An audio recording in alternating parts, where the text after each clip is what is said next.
Environment in Islam. Nature and environment have always played an important role in the lives of Muslims.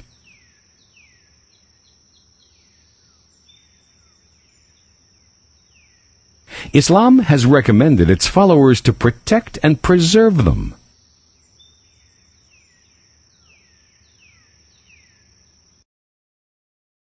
Prophet Muhammad, peace be upon him, said, "A Muslim who plants a tree or grows a crop, and then a man, bird, or animal eats from it,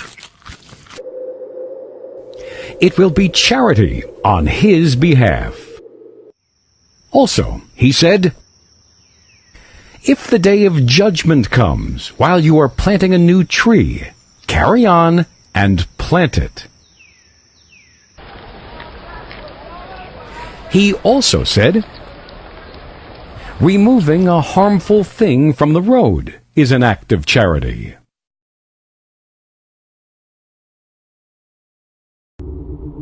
Islam teaches its followers principles of social justice and equity, which extends into the practice of preserving Earth's natural resources, particularly water conservation. يا بني آدم خذوا زينتكم عند كل مسجد وكلوا واشربوا ولا تسرفوا إنه لا يحب المسرفين. Islam has also prohibited damaging the environment in any way, such as cutting fruitful trees